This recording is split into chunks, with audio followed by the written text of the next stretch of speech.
crueldad, pero esta vez me separaron. Dijeron mucho, pero no se olvidaron de callarse. Cuánto odio por mi piel sembraron. Dijeron historia y la tergiversaron. Dijeron guerra, muerte, odio y nos culparon. Enfermedades, epidemias nos contagiaron. Exterminación de mi fauna complace a tus mercados. Dijeron riqueza y todo se lo robaron. Oro, platino, diamante, a la fuerza se lo llevaron. Y la actualidad es tan triste que todo aquello que dijeron es lo mismo que hoy se dice más. ¿Quién dice? ¿Quién explota? ¿Quién se beneficia? El asesino, el mismo que da las noticias. Hay una cuenta fácil que siempre me da las grandes riquezas, de dónde vienen y hacia dónde van. Independiente como los Mao Mao, concluyente como los Mao Mao, como los Mao Mao, como los Mao Mao. Somos resistentes como los Mao Mao, independiente como los Mao Mao, concluyente como los Mao Mao, como los Mao Mao, como los Mao Mao. Somos resistentes como los Mao Mao. Nati Dre es afroresistencia, cultura ancestral, afrodescendencia, solidaridad. Esa es la esencia, la diáspora africana eleva la conciencia, conciencia negra, universal, progresista y transcultural. Negros y mestizos revolucionando, pueblos caribeños y africanos en un solo bando. No más explotación, colonialismo interno, no más confusión, supremacía blanca en el Babilón. Soy rojo, negro y verde, afroliberación. Mientras más negro, más represión. Somos creadores, recupera tu visión. Mi visión es educar con amor, contra el silencio, vivo sin temor. Independiente como los Mao Mao, concluyente como los Mao Mao, como los Mao Mao, como los Mao Mao. Somos resistentes como los Mao Mao, independiente como los Mao Mao, concluyente como los Mao Mao, como los Mao Mao, como los Mao Mao. Somos resistentes como los Mao Mao.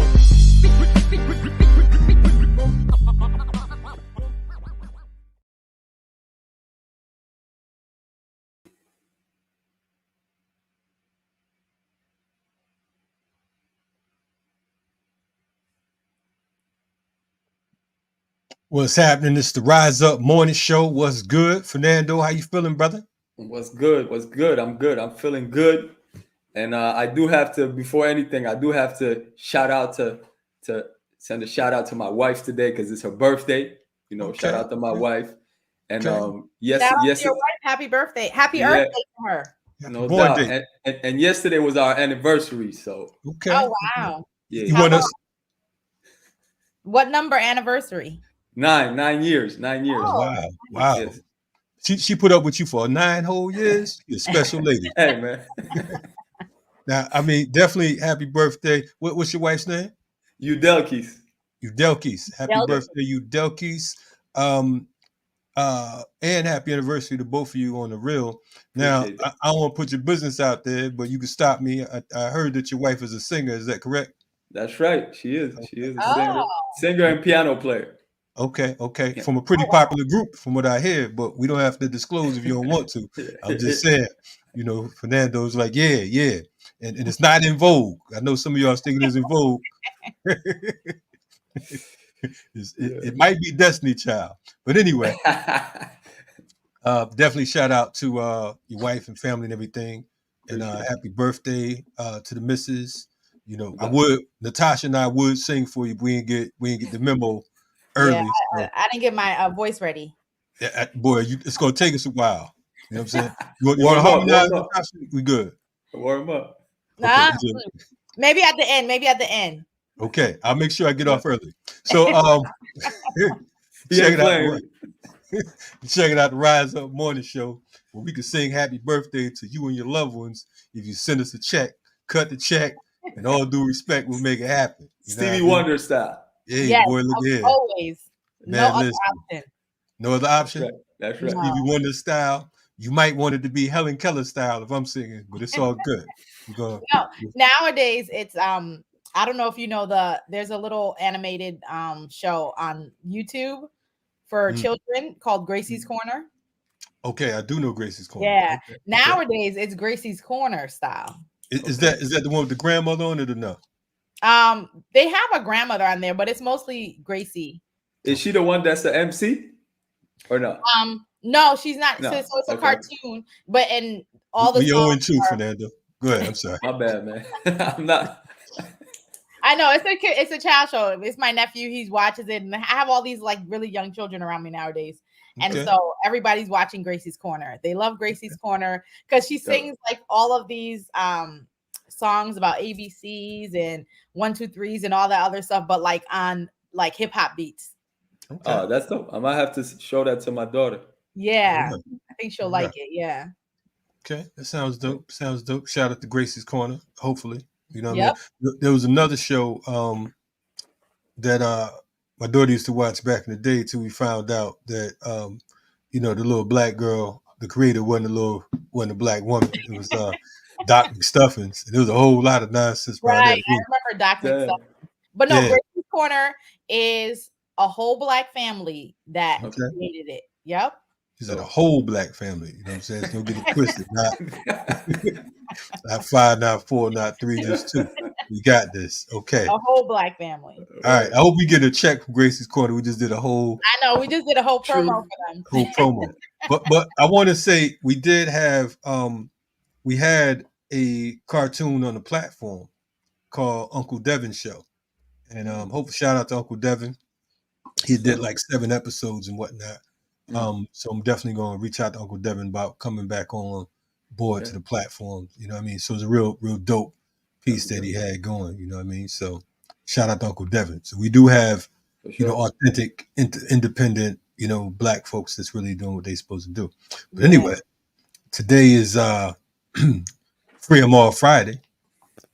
We got a couple guests coming on here today. We might get into some news. But then again, we might not. We got enough information that we need to share. Word on the street, we're going to be talking about political prisoners. Word on the street, we're going to be talking about one of the countries that's under, imperialist attack, which has been under imperialist attack for quite some time. Fernando, what's the name of that country, my brother? Burkina Faso. It's been in the news a lot. You know what I mean? And they busting some moves right now. So we're going to get an on-the-ground report of what's going on. We don't just like assume. Excuse me. Man, let me clear my throat. Shout out to, what's my man name? Fat Man Scoop. Definitely shout out to Fat Man Scoop. R.I.P. to Fat Man Scoop. I haven't, Fat Man Scoop actually transitioned in Connecticut. I believe he was born in Hamden, Connecticut. And he died in Hamden, Connecticut. Of course, he was a Harlem native.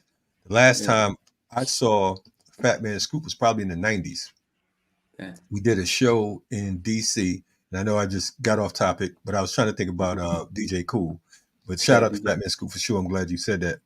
But we did a show in the 90s, probably about 95, 96 in D.C. It was a hip-hop conference. And there was Smith & Wesson, Helter Skelter. We went down there together. And Common performed. The Cellar Dwellers performed. And there was a artist by the name of Old Dirty Bastard that heard about the show. And he just happened to walk in. And he said he wanted to rock.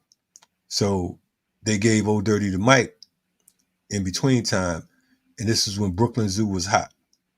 For 20 minutes, Old Dirty did Brooklyn Zoo, and the crowd was ape shit. The whole 20 minutes, everybody going up. But anyway, Fat Man Scoop, he was there, but I don't think he was performing that night. But I remember after the show, we went outside, and someone had broke into his Cadillac. He had a fresh Cadillac. They broke the window and everything, and we had to deal with the broken glass and all that. We say rise and power to Fat Man Scoop because Fat Man Scoop is one of those folks who, people are like, I don't know who that is. And then you listen to his music, like you heard, if you've been in any club, you know what I mean? You've heard Fat Man Scoop, Crooked Clan. Yeah, the stuff with Missy and Timberland and just so many other people and whatnot. So definitely a good brother, that made his transition. So we say rise and power, Fat Man Scoop. Word up. Yeah. Yeah. We're here. It is Rise Up Morning Show. I mixed him up with someone else, huh? You mixed him up with DJ Cool. Yeah. That's why I said, let me clear my throat. Another DC native, I believe, when we talk about DC. But anyway, I should be clearing my throat with some of this coconut water. I'm tripping. Okay, I feel better now. Y'all just let me. Y'all sitting there like this brother about to die. Anyway, we're checking out. You're on the Rise Up Morning Show, and we would like you to share, subscribe, and support the work we're doing over here. Because if you don't, then who will? As I mentioned, we have a lot coming up. And ring the and what is it? Ring the bell. Yeah, ring the bell. Hit the bell. Hit the bell. Hit the bell. Natasha's bringing out her true Haitian. Ring the bell. Anyway, true Caribbean. She just like anything. Like do something with the bell. It's all good. Anyway, definitely ring the bell, as Natasha said, and we'll make sure you get those notifications.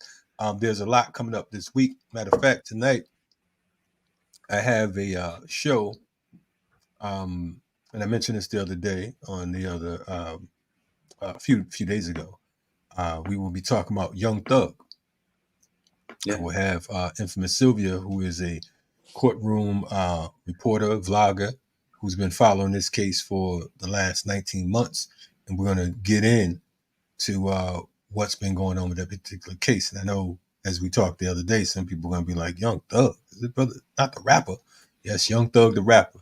So we're going to talk about the RICO charges that him and his group YSL have been facing. So it's a lot going on in that courtroom. So we're going to unpack it. In fact, word on the streets is we're talking about doing a series on it, maybe every Friday. So, we'll be talking about that from a political standpoint. I know some of y'all are like, Young Thug is not a political rapper. Everything in the United States, everything on the planet is political. Yeah. You know what I mean? The fact that we talk English right here, and we all from 3 different places, or we all from one place, from Africa, it's all political. Yes. Anyway. And speaking about that real quick, on the yesterday's Vital Hoop show, I had on Rosa Clemente, and we spoke about African identity and anti-blackness in Spanish-speaking countries. So that was an interesting conversation as well. That's right on.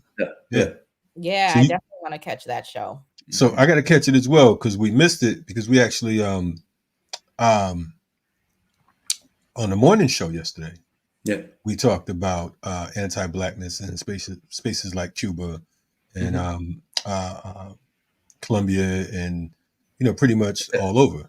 It's anti-blackness is not a it's not just relegated to one particular space on the planet.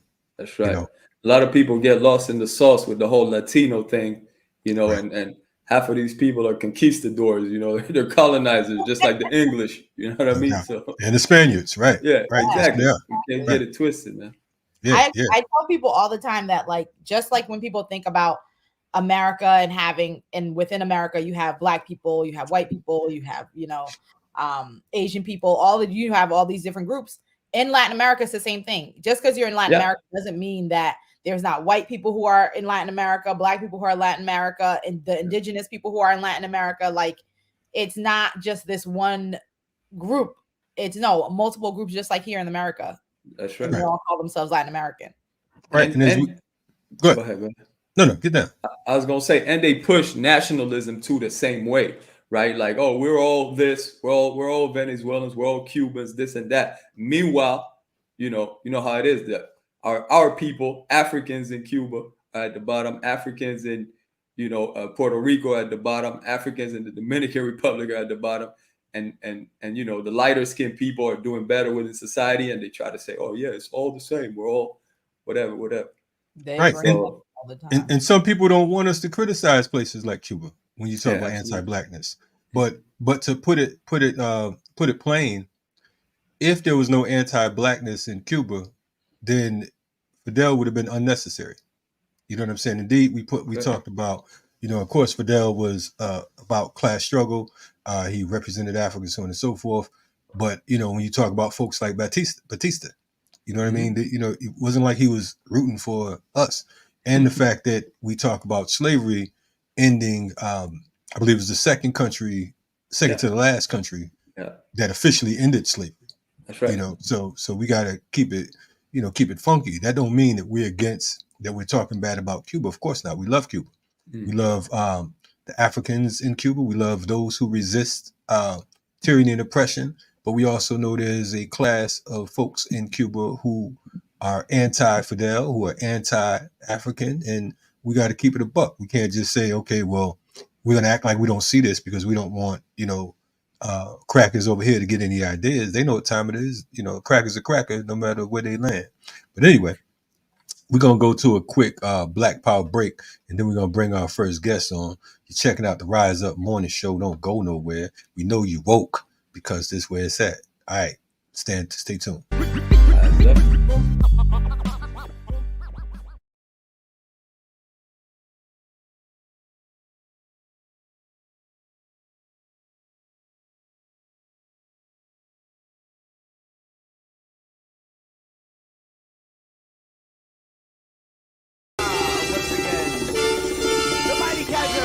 Poets, yeah, massive for this 4th century, heard, seen, sight, the sound unheard, the massive One, two. Yeah, you hear those war drums? Yeah, just let it breathe. Yeah, you hear those war drums? Yeah, just let it breathe. Yeah, you hear those war drums? Yeah, just let it breathe. Yeah, you hear those war drums? Let it breathe. Let it breathe. Let it breathe. I touch the microphone, so never fear.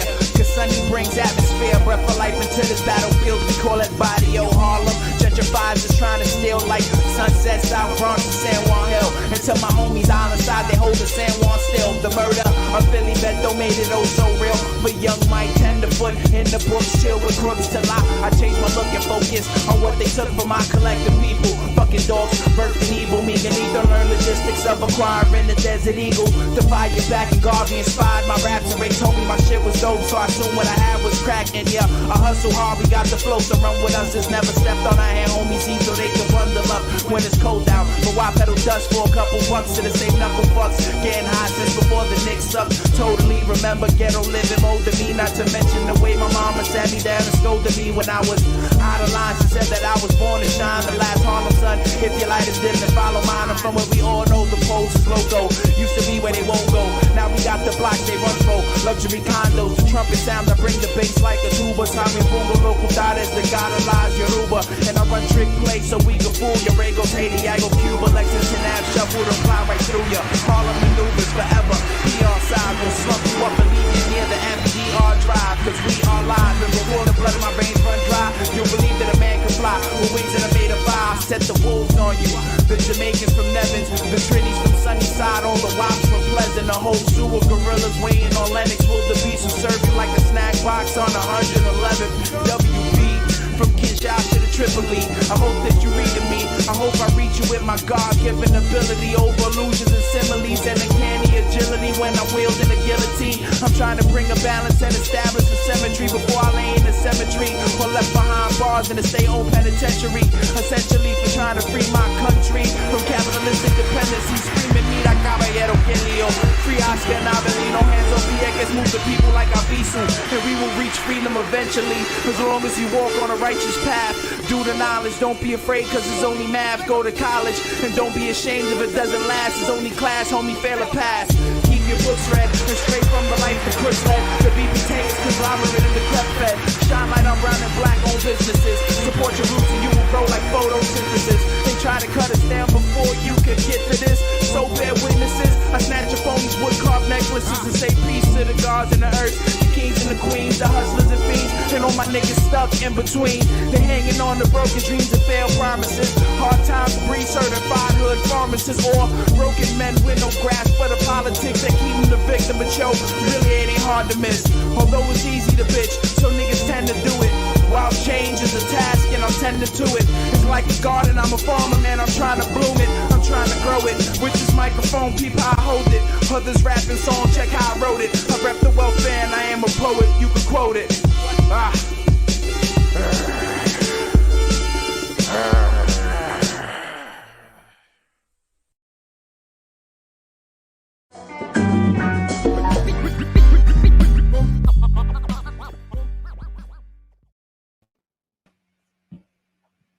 You're on mute. See. Natasha's man. on it quick. She's waiting for me to be on mute. She's been practicing because she knew I was gonna come in here trying to be live and whatnot. So she's like, yeah. As soon as he started talking, I'll be like, you on mute. I think she muted me, matter of fact. But anyway, that was the homies, the Welfare Poets, and that track right there was dedicated to Pedro Albizu Campos. Albizu was a Puerto Rican freedom fighter, which many folks would call one of the most important Puerto Rican freedom fighters, period. He led the nationalist revolts of October 1950 against the U.S. government in Puerto Rico, and he spent a total of 26 years in prison fighting for Puerto Rican independence. Right. So shout out to the Welfare Poets, and definitely check in and learn a little bit about Albizu, because I think that, again, like so many different freedom fighters, oftentimes, if we're not in certain colonies, we don't get the memo and we don't get a understanding of, who the fighters were, who the fighters are. In that same spirit. And shout out to Guerrilla Republic as well. No doubt. Shout out to G-Rep. You know what I'm saying? Rob Love is the truth, and all the good people over at G-Rep that's been putting in work. You know what I mean? Rob Love, you owe me some more T-shirts. We ain't gonna keep shouting you out if you don't get that in order. I mean, let that be known. I've been knowing Rob for about 2 decades. You know what I'm saying? And he's partially responsible for the stress that I have now. So I just want to point that out. But but speaking of freedom fighters, one of our freedom fighters, first of all, we're just wrapping up Black August, and that's been a very important month. How did you all Black August? I mean, did you all practice, commemorate? How was your Black August? Let me ask you that, because I didn't talk to you. I did, the work that I continuously do all the time with political prisoners. So, we've been organizing to get the Curb Fest that's happening on this Saturday from 1 to 5 on Utica in Brooklyn, between Crown and Montgomery. So we were doing that, but then also, like in Black August, you also can give up something and do something, toward. So I gave up drinking and whatever, and just as part of the practice of, sacrificing something during Black August.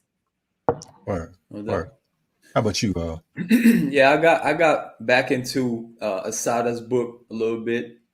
I did some studying on that, and I also, one thing that I did that was that I'm proud of was, we spoke on Habana Negra, which is my show, which is in Spanish. We spoke about the roots of Black August in Spanish, for the people to really get the history in Spanish. We actually read we translated and read a document that was on thepeoplesarmy.org about Black August. You know what I mean? So we translated the whole document, and we broke it down in Spanish. So we spoke about that, and we had a guest, one of our hip hop artists from Havana, and he used to be in the political education classes with Nahanda Abiodun back in the day in Cuba as well. So we spoke on some important things, and we were able to build, and so hopefully some people were able to get that knowledge in Spanish. No doubt. Yeah, we need Habana Negra over here at Black Power Media, man. You over there fronting, man. Yeah, I gotta talk to the comrades again, man. Tell the comrades don't make us send Natasha over there, because you know what I'm saying? It ain't gonna be nothing nice. I like how Natasha did a whole commercial and advertisement. She said Curb Fest is gonna be on Utica Avenue at 5:00 between Montgomery. She did all that real quick, man. I asked about Black August. She said Curb Fest. I think her supervisor must be in the building. We got to see in a minute. Trying to impress me. He said nothing about Curb Fest the whole time. Wait till I talk to my man Russell, man, because I know he know better. He know that you're supposed to be out there organizing. Hold up, man. Let me call Russell. Russell, you around? Oh, there you go, right there. What's going on, comrade? How you feeling, brother? I'm good. How are you? Man, we're live on arrival. We over here. This is Welcome to the Rise Up Morning Show. I guess this is the first time you coming on the new morning show. Thank so you we for haven't had having it. Yes, sir. Yes, sir. No doubt, no doubt. For folks who are unfamiliar, Russell Shoatz III is the son of Russell Maroon Shoatz, who was a founding member of the Black Unity Council, member of the Black Panther Party, the Black Liberation Army. He's one of our favorite freedom fighters who became an ancestor close to 3 years ago, if I'm not mistaken. I believe it was December of 2021. Is that correct, Russell? Yes. No doubt, no doubt. And I've been knowing Russell Shoatz III for quite some time. You know what I mean? He didn't have no gray hair when I met him. Right now, you got the whole he got the whole piece, just like me. You know what I mean? So, you know, he elder status right now. I mean, when I met him, he's a lowercase G. But now, you know what I'm saying, all the way live in Philly. Anyway, what's happening, brother? How you feeling, man? What we got, man? I'm feeling good. No complaints. Just in New York now, getting ready for the launch of I Am Maroon, my father's autobiography. But very good. I'm also obviously under the gun of the big national god of the Kurt Fest for Political Prisoners, which is connected to Black August, because our political prisoners. So I guess I would have to say I'm here for the book, but I'm also here for Kurt Fest, which is following right after my dad's book release. So I also heard that Kurt Fest was really good in Atlanta, but that's not what we're here for. We're here for it's all good. It's all good. I slid through. You know what I'm saying? I've been invited to, huh? Stay focused. It's all good. We here. I've actually been invited to speak at the one in Houston. So you know what I'm saying. So you know they bypassed me in Atlanta, but they're gonna fly me all the way to Houston. That's what National is good for. You know? Hey man. Anyway, man, glad to have you on here, and shout out to your sisters Sharon and Teresa. We got to hang out with Sharon last time we was in Philly. You know, at the crib with Dada G and all those folks. You know, Chairman Fred and the crew, and we was ragging Dada G, so you know what I'm saying, he had to prove he was still from Philly and whatnot. So don't rag Dada G in Philly, Jack. We was going at it. Chairman and I was questioning his Philly card. He started calling people. Hey man, tell them who I am. Y'all lucky y'all got up out of here. Chi-Town and Atlanta and Philly trying to Listen, man. Y'all lucky he didn't call up some folks like y'all. Listen, man. Look, man, I've been running through Philly since we smashing on the Hillside Hustlers on that microphone back in the 80s. Don't try to act like this ain't no new thing. But anyway, no doubt, man. Shout out to Philly. I do gotta go up there, so let me chill. But anyway, yeah. So for folks who are not familiar, because of the fact that, of course, you know, we get when you talk about political prisoners, oftentimes, you know, the average person, they might have heard of Mumia, might have, you know what I'm saying, or they might have heard of the Move 9, they might have heard of Leonard Peltier, but oftentimes there are, you know, several different freedom fighters, including your father, who definitely a book is necessary, a book, a movie, the whole nine, because, you know, his work and his life story is one you could write a book on. You know, for folks who aren't familiar, you know, tell us who your father was and who your father is, because of the fact that his spirit still lives through the work you all do and the work that many of us are attempting to do. So who was Russell Maroon Shoatz, and why was he maroon? Yeah, so Russell Maroon Shoatz was a freedom fighter, a Black Panther, a BLA general, an organizer from West Philadelphia, grew up in West Philadelphia, pretty much in, you know, street life, and kind of being a street soldier, being in gangs and things of that sort early on, because it was a heavier gang culture that preceded the West Coast gang cultures that, you know, our people are familiar with. In the 50s and 60s, there was a gang culture in Philadelphia and across the nation. And my dad was a part of that gang culture that was in Philadelphia. And one of the things that made that gang culture unique and makes Philadelphia unique, people come to Philly, they learn about, organizing, like Philly now is one of the places where the prisoner organizing is really heavy.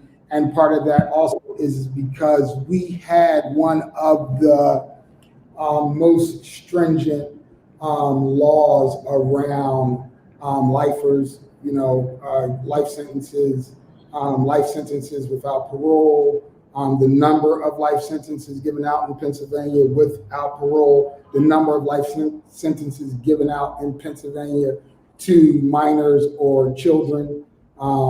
And so that history is directly connected to those gangs back then, the political struggles in Philadelphia, our electoral political system, also our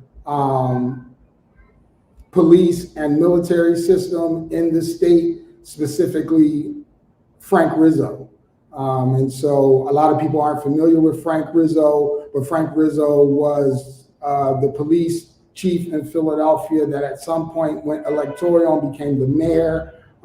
And his reign as police chief and as mayor affected the whole state. It not just affected the state, it affected the nation. It not just affected the nation, but it was a catalyst for state repression. What people saw in New York, where New York became a police state through Giuliani, was through Rizzo. What people saw, or what people are seeing now in Atlanta with Cop City, is through Rizzo. What people are seeing now with police being trained in Israel, Rizzo did all of that first. And so when you see organizers in Philly, when you see juvenile lifers at a high rate in Philly coming home, doing work, being politicized by people like my dad in prison, then you understand the historical political education of Philadelphia and who my father is, who Maroon is, and how he became Maroon through the bebop kind of political education that was given out by the police, not by the jazz. But jazz named some of that bebop in the sense that people were getting hit upside the head like boop bop, with Billy Cubs by the police, and that music represented that fight back in the jazz. But my father was one of those young people who at some point went to see Malcolm after being in the gangs, after singing on the corners, after being a youth, being locked up, consistently as a juvenile, and then at some point getting politicized specifically through an organization that him, my aunts, and my Uncle Saeed and other people in the community formed called the Buck. And this is political education for Philadelphia 101, because the Buck, or the Black Unity Council, is an acronym. The Buck is an acronym for the Black Unity Council, was a forerunner militarily to the Panthers in Philadelphia. And the Panthers in Philadelphia seeked out my father and the Buck for military training, for just people who could relate to them being stripped naked in the streets in North Philly by Rizzo and the police, and how they could defend themselves, because they recognized and had witnessed my father and the Buck get into skirmishes with the Rizzo police and deal with them in the context of just trying to survive, and not on an offensive. But once they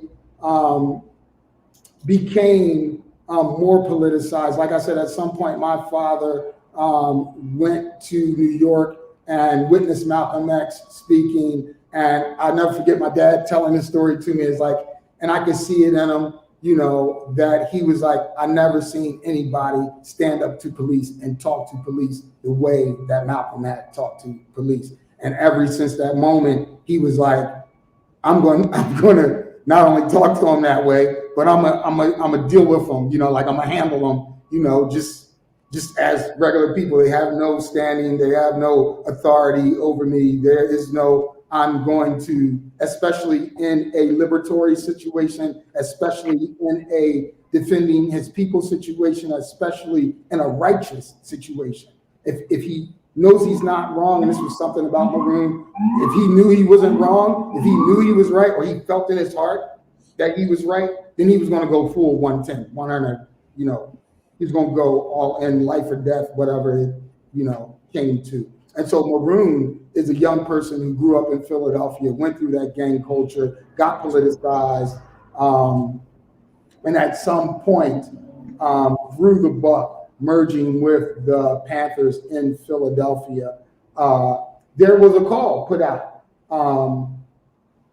by Huey Newton of the Panthers to actually go on an offensive, actually to not allow the police to continue killing and murdering people as they are now. And so my father, being connected with the Panthers and being a Panther at that time, and also being a Buck member and being in the city at that time that was receiving probably some of the most severe repression from police and Rizzo that this country has seen, or that the world has ever seen at that moment. And so when that call was put out by Huey, it wasn't just for Philadelphia, but it was tougher for people in Philadelphia to actually manifest, think about, make into a reality, any of that, just because of the level of repression. Just because if you do that, there's going to be a reaction, whether it's equal or whatever, but there's going to be a reaction from the state. If you go out and take up offensive action on repressive police forces, if you do that, just know in Philadelphia, in Rizzo's time, there's going to be a repression. And so that was considered, that was done. And at the end of that night, my father and 5 of his comrades had responded to a shooting of a youth in Philadelphia who had legitimately stole a car. He had stole a car and was joyriding in the car. The police got onto him. He gave him a chase or whatever and jumped out the car, ran for a while through the alley into his mother's house. The cops follow him in, shoot him in front of his mother, kill him in front of his mother. His mother grabs a kitchen knife, starts stab the cops. The cops beat her down, drag her out. And so by this time, people in the community heard the shooting and they drag her out, drag the body out. Of course, you know, we know how that all looks. And so everybody's outraged and they demand something. And so my father and his 5 comrades go down to Cobbs Creek, which is a park in Philadelphia. And at that point in time, Snake Hill is a place where they had stables with horses for the police. And their action took place where after that action, a police officer, Officer Von Collins, laid dead. And so after that, almost everyone was caught relatively close to the scene, except for my father and 1 other brother. My father went underground for 2 years in New York, and then he was caught and incarcerated. And after incarceration, escaped 2 times, did a bunch of political education in the hole, spent 25 years in the hole, and politically educated literally hundreds of dudes that I've met who came home, dudes that are never coming home, that I correspond with. but that is his legacy kind of in a snapshot, but there are probably a million different nuances and details down to the escapes and Lumumba Fudge being killed in the escape, Sister Phyllis bringing, you know, a long arm and a 45 in under her skirt into a facility, you know, and that sister is an unsung sister in the movement whose name is never said. She's unknown. Nobody's looking to do research on her. Nobody's building shrines or altars or temples or saying prayers or whatever for her. But that sister is and a lot of us machismo niggas be, you know, acting like we tough and carrying guns and we be doing all the shit, right? But we don't be doing that shit. We be going up in the joint. What is the name again, brother? Yeah, I was on Phyllis what? Her name is Phyllis. What is Phyllis's last name? What is Phyllis's last name? I don't want to. It's all good. It'll come to you before we go. Yes, I'll get you the sister's full name. No doubt. She is my dad's comrade with a lot of other folks in Pittsburgh. It wasn't just her, but she was the one at the end who ended up saying, I will go in, I'll take the arms in to help liberate Maroon. And she passed some years ago, but yes, that is Maroon's story in a snapshot. Like I said, there's a ton of different nuances, a ton of different people. Listen, I'm gonna pass it to these other folks, man, but I'm sitting here like, you know, I've heard different stories, different versions and everything, you know, always, you know, it always end up being the same. You know what I'm saying? As far as him being, you know, someone who we put, you know, in the same ranks as a Sekou Odinga. You know what I'm saying? You know, in the same ranks as a Daruba, in the same ranks as you know, Jalil and some of these other folks. You know what I'm saying? This is one of the brothers that we always from no matter who we talk to on all coasts, if they're truly about movement, then Russell Maroon Shoatz' name is always raised. You know what I mean? So we appreciate that.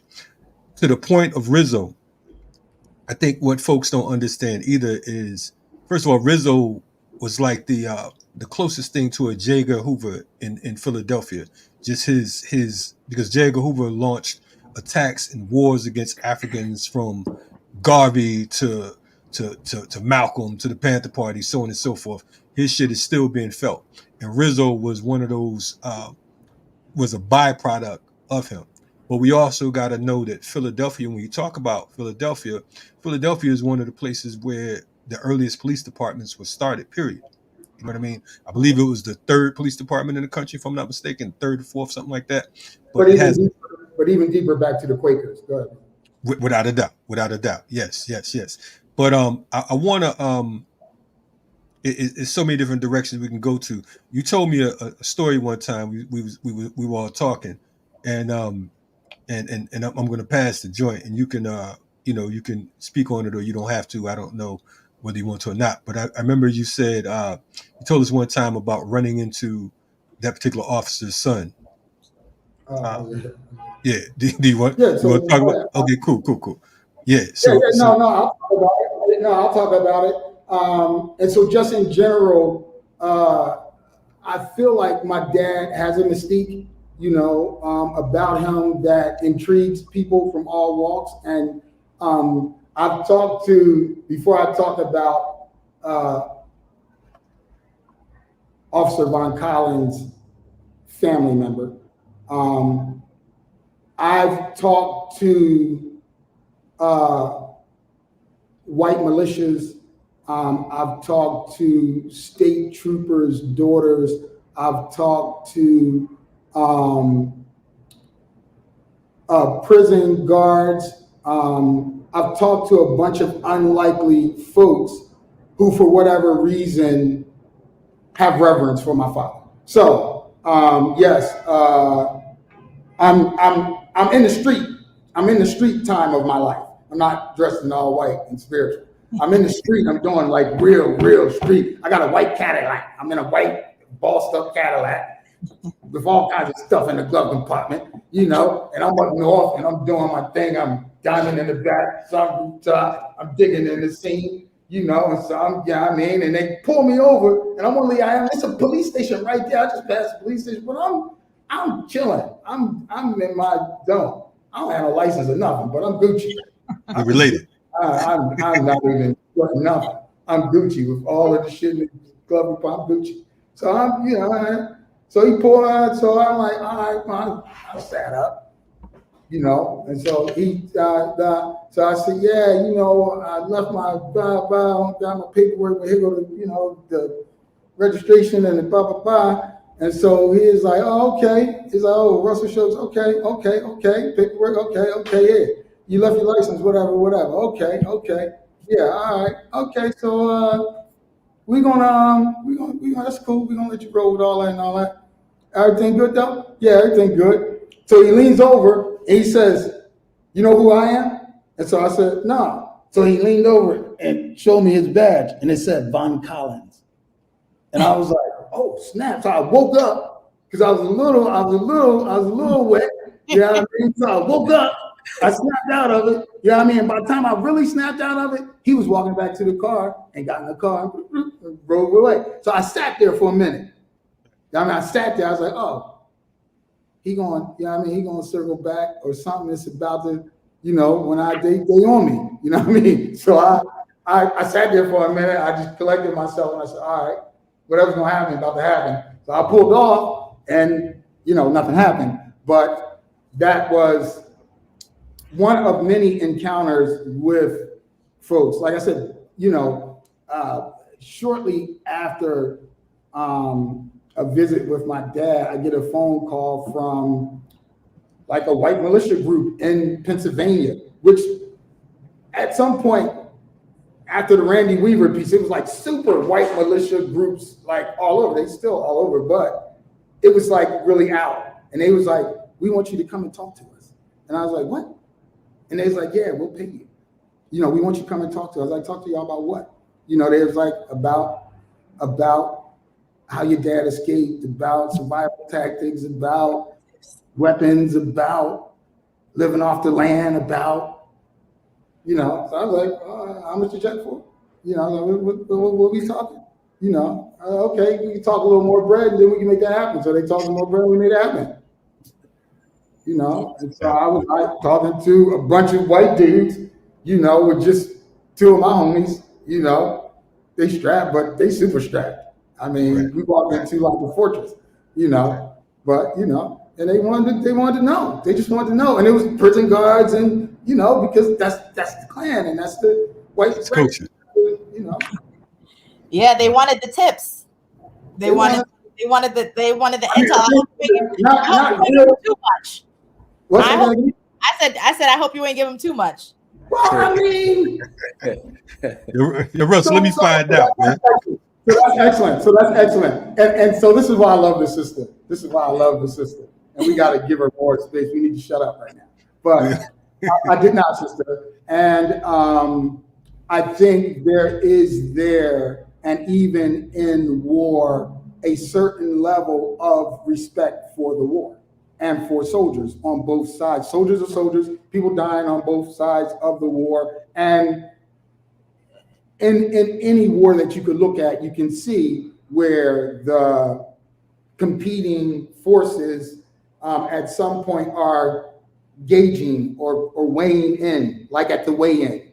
You know, you sizing up, you know, ain't nothing happening here. You know, I'm not going to give you whatever, but I'm going to size you up. You're going to size me up. We're going to see. I'm going to look at you eye to eye. You're going to look at me. Maybe some exchange, you know, of some words. And like, yeah, you know, that uppercut you've been throwing, you know, I'm ready for that, you know, or whatever it may be. But there is some exchange. And so that exchange, it was strategic, you know, and I learned some things too, you know. And yes, I told them everything that they could get publicly, you know, and that's a lot.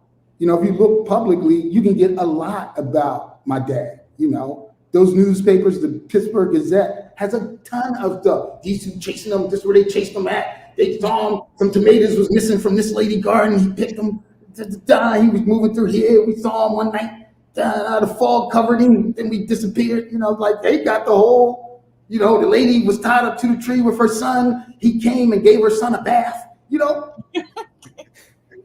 My dad giving little white kids a bath. While he's escaping, that's why he taking his dad, why he taking the white son of the guard's uniform and putting the guard uniform on, tying his wife up and the kid to the tree, making it nice and loose so they could get away, taking their car. That's all there. Yeah, I'm telling them, yo, so when you break out, you know, people, their cars and all that is all available to you. Don't treat them bad, though. Right. Just because you got to take somebody hostage, don't mean you got to treat them bad. Right. From behind the scene, we got the name was Phyllis Hill. That's what we were told by Tammy. So thanks for the research. Yes. See, that's what I'm talking about. We need. Yeah, if y'all gonna be doing this, y'all gotta have a little behind the scenes research. That's important. There was your people behind the scene, but it's still good. We still got. But anyway, make it happen. Yeah, no, that's cool. But I just want to ask a question, Russ, about how was it to have Maroon as a father? So, like, what was Maroon like as a father? I think a lot of the times, you know, people, especially those who newly come into information about political prisoners, don't think about them as, you know, the fathers or the mothers. And so, you know, and also like how the children of political prisoners, you know, how they deal with everything and how their experience is. So, excellent question, sister. That is such an excellent and beautiful question and such a guider and so much to say on it. Two things, 2 books that I'm working on. One on just my relationship with my father and what that looked like. And it didn't look like all of the things that, you know, but growing up, it's this duality of not having and having, you know. It's the duality of not having the physical person there, but then having way too much of the person, you know, everywhere else, you know. And then as a kid, you know, one of the things I say all of the time is that, you know, I'll never forget when like Rizzo and them, you know, surrounded the elementary school, shut that whole John down, you know what I mean? And, you know, but we didn't know, you know what I mean? We were just in class, you know what I mean? Ding, ding, dong. But okay, what's the message? You know, the brainwash. Ding, ding, dong. You hear that? So you're like, all right, what's going on? Early dismissal. Everybody pack your bags. You get to go home. It was like, yeah, we get the fuck out. Everybody pack your shit up. Hurry up.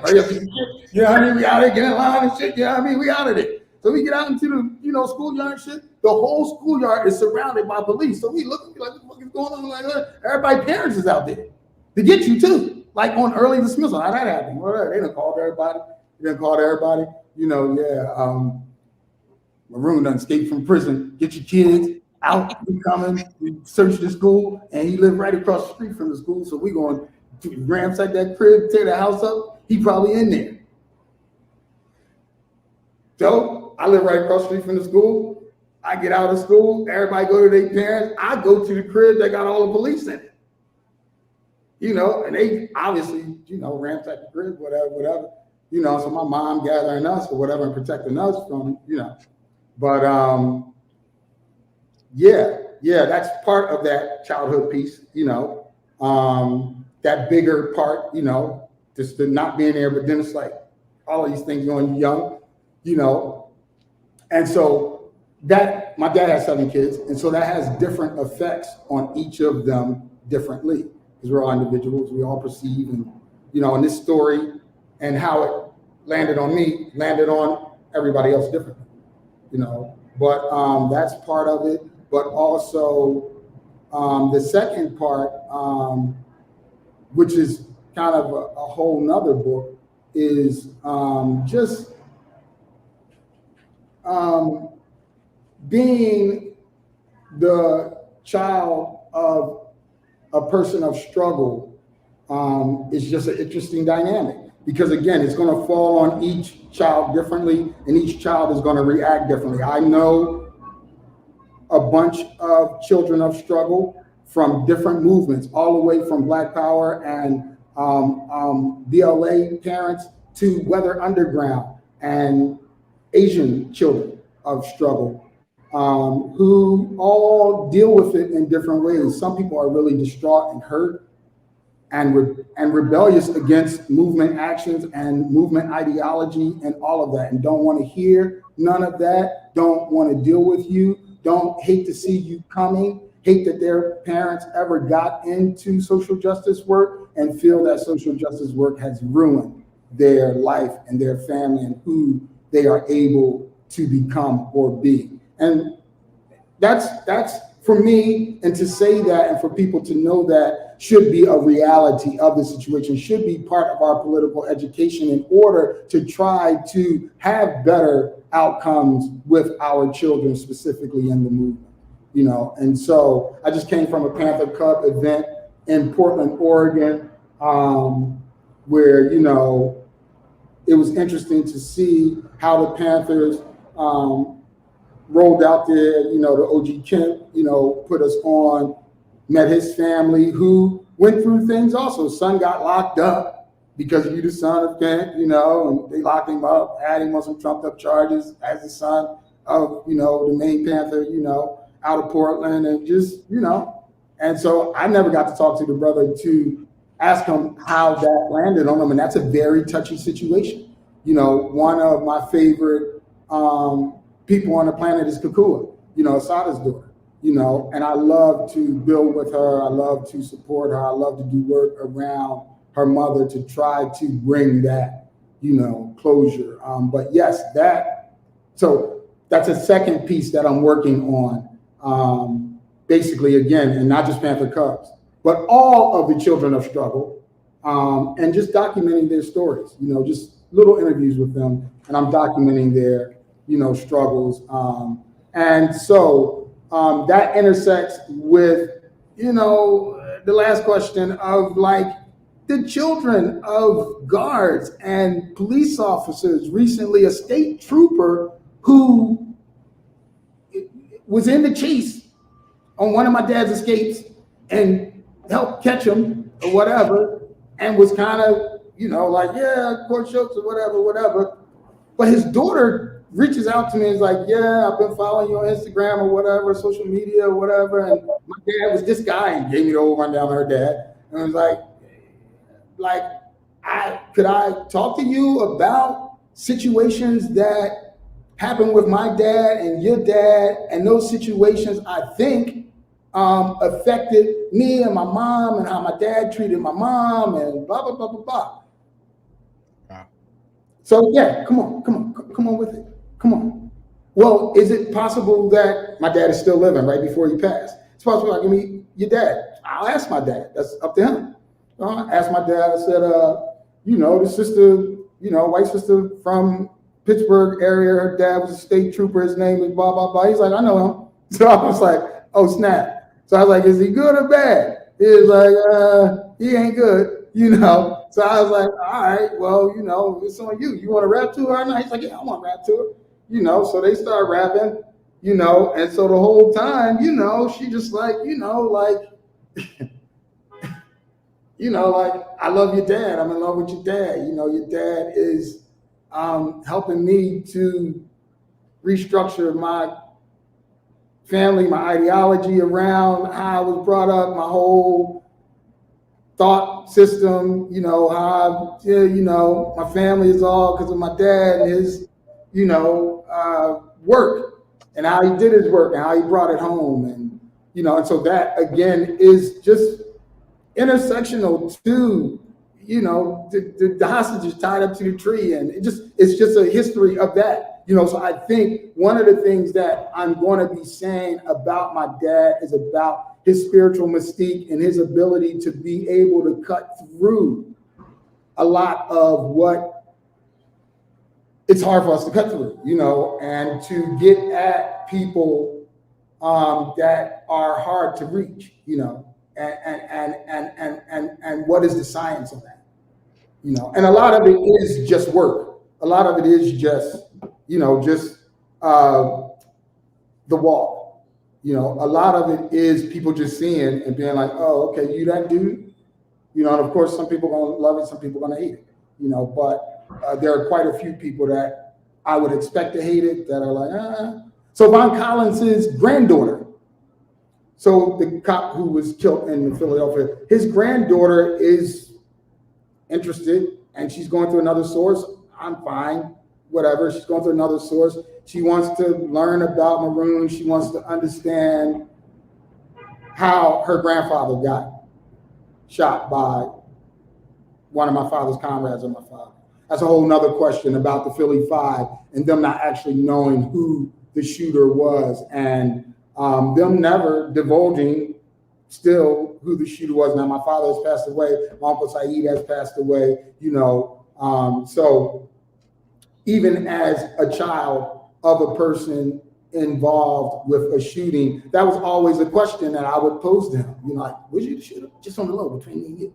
Was you the shooter? Yeah, I want to know. You know, if you the trigger man, you ain't scared to pull your trigger. Let a nigga know. You know, but you know, that went to his grave. You know, and my Uncle Saeed came home. I was like, Uncle Saeed, you know what I mean? You fit the archetype, Uncle Saeed. Real. Just on the, you know what I mean? Just, you know what I mean? You don't play no games. Uncle Saeed don't play no games.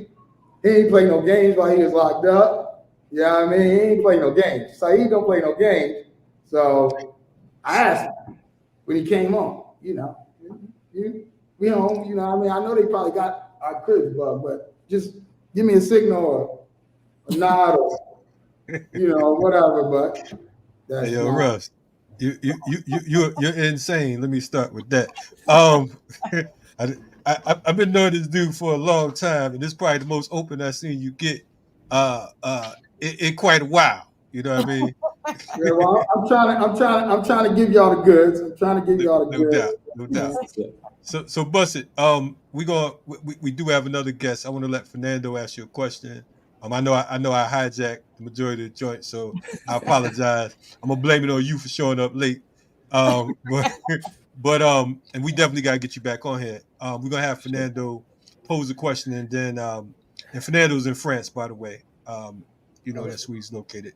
And we also would like to, since today is Friday, we know that you have a thing going on in New York later on as far as book signing. So we want folks to make sure, you know, they're checking out the morning show. They want to make sure that they later on they head to where the spot is. And then, of course, Natasha's going to do it. Yes. 6:30 at the People's Forum. No doubt. Fernando, what you got? Yeah, brother? No doubt. So I appreciate you, brother. I appreciate you being here with us on the Rise Up Morning Show. My question was actually similar to Sister Natasha's, but I wanted to get into, you know, guidance and responsibility, you know, because I feel like, you know, as organizers, we all kind of feel like we have some responsibility to carry on the struggle, you know, in the name of our ancestors, right? And I feel like, you know, in your case, your ancestor, we're talking like right there, it's your pops, you know, it's your father in that regard. So do you feel like that experience of being that close to your father, do you see it as having more guidance, or do you see it as something tough as far as, you know, responsibility and it being more difficult if you maybe compare to, I don't know, some of your comrades that may not have, you know, a relative that was such, like Kalanji said, you know, we're talking about one of our greatest, you know, freedom fighters. Yeah, for me, it's a combination, but more of a download, more of information receiving, more of a blessing to be the son of, more of a responsibility to, but not even a responsibility, just ingrained now. It maybe was a responsibility at some point. Now it's just a lifestyle. You know, it's just, you know, but again, I don't belittle that. And I see that as a blessing because I see the pain that other children of struggle are in that don't see it as a blessing, that don't embrace it in that way, who have struggled with their parents' social and political decisions. And I don't hold anything against them. I know other children of struggle. It's like, suck it up, use a little pump. You know, like your dad, your mom did all this. Now you act like a little sis. You know, but it's like, nah, like, you know, like you know, people are entitled to, you know, their perspectives and how things landed on them. But I totally love my dad. I totally love all of his antics, and, you know, and yeah, it wasn't easy. And if you read the book, you know, one of the things that I was not comfortable with, that I had to, you know, and I was young and strappy then too. You know, I had to go up to the prison and be like, nigga, me and you gonna, you know what I mean? I'm gonna come up to the prison, I'm gonna serve you, or you gonna serve me about you putting your hands on my mom's. Mm-hmm. You know, so I went to serve that nigga. Mm-hmm. You know, and I got up to the prison, you know what I mean? I'm ready. I'm young buck, and I ain't even all the way politicized right. You know, I got a little bit of politics, but you know, I got up there and I said, yeah, man, you know, my mom said, blah, blah, blah, blah. I was like, you ain't my dad. And I was like, you're not my father. You know, he was like, I'm not actually. And that took the wind out of my sails and shit. This nigga was like, yeah, I'm not a man like that. Like, I'm not, you know, like I recognize that. I haven't, you know, like, and I was like, I wanted this nigga to be like he is, and he is. Right.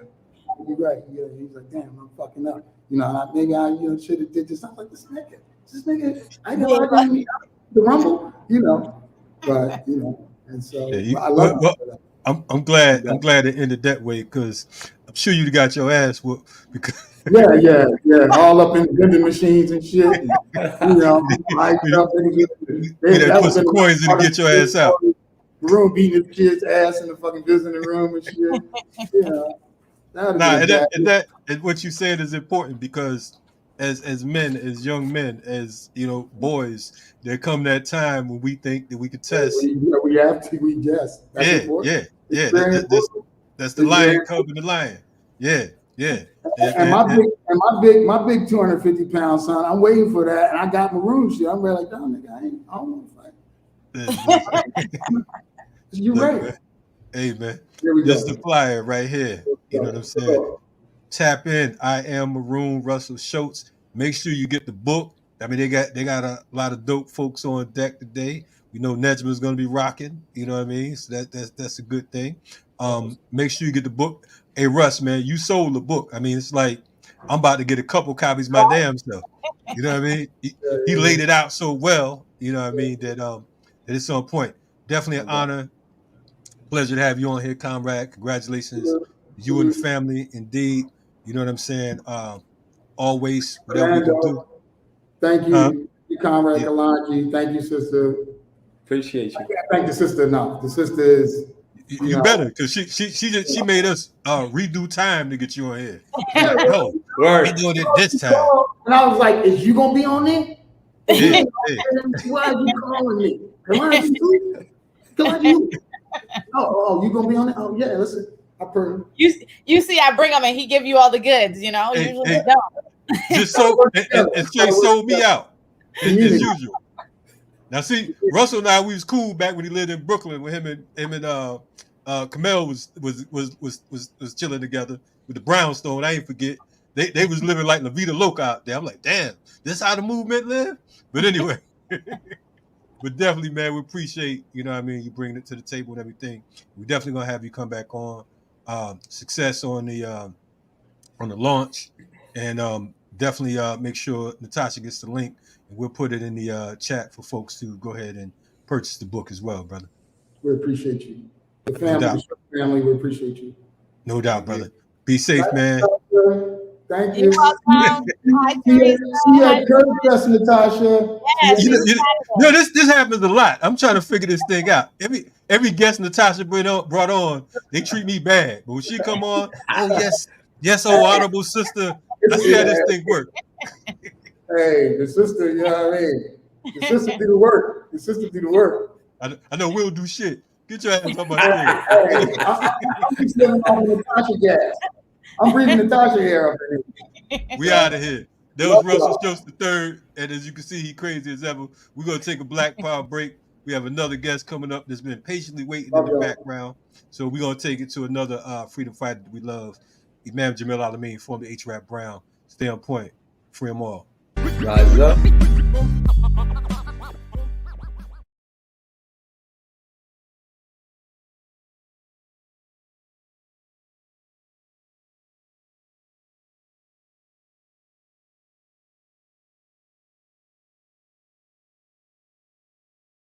political system like that, that tells us that we must begin to reevaluate the whole connotation that's been given to politics in this country. See, politics does not mean the Republican and Democratic Party. Politics does not mean the city and state government. Politics goes into something much further beyond that. Politics goes into what happens to your life every day. You see, it's a political decision that most black people in Harlem are junkies. That's a political decision. It's a political decision that black people were forced to be athletes. That's a political decision. It's a political decision that black people cannot occupy offices, high offices in this country as they are called. That's a political decision. But note here, not that, that would make any difference in terms of the whole thing of black people occupying offices. Because when you begin to understand the type of system that operates in this country, then you understand that it's not the individual who manipulates the system. It's the system who manipulates that individual. See, if Cleaver or Dick Gregory had become president in this country, it would make absolutely no difference, because America would still be in the war in Vietnam, because the country operates off what's known as the military-industrial complex, which says that war is profitable, which says that USS Steel must make steel for tanks, because over 70% of the people employed in this country are either directly or indirectly employed by the military. That's the politics of the economy of this country. When oppressed people begin to evaluate politics, we must understand that we have to create a politics that's relevant to us. We must create a politics that's relevant to our lifestyle. We must create a politics that's relevant to what we do every day. So when we talk about politics, when we talk about the political reality of the black community, we are talking about something that's beyond Democratic and Republican Party. And in that sense, we must understand that we must incorporate a revolutionary ideology that pushes this type of political know-how and political knowledge in the black community.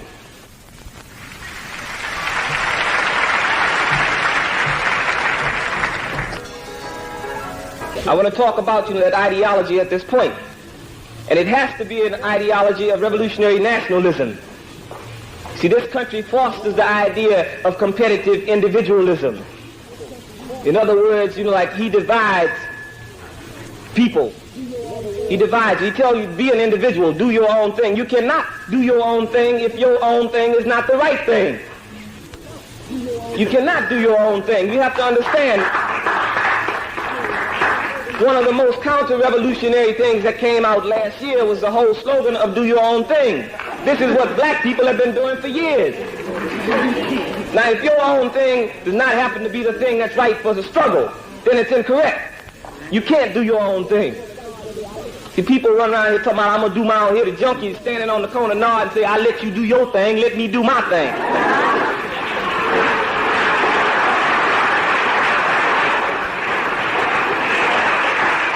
You have to understand that we must begin to talk about building a nation. We exist as a nation. The reason they kill black people are not because they exist as wealthy or poor individuals. They kill them because they're black. So what you have to understand is that whether we recognize it or not, we constitute a nation. We must begin to employ nationalism in our struggle. Nationalism merely says that, we are talking about usness or we-ness. Black people can no longer talk about I. See, that whole individual thing has to be thrown out. This is, one thing that college students have to understand, because most of the cats who come down talking about, I got my stuff together, is cats who are coming out of college. You have to understand that, if you're speaking, you have to be speaking for the struggle. You cannot be talking for yourself, because I know what's going to happen if you get caught out there by yourself. You're going to be looking for everybody else at that point.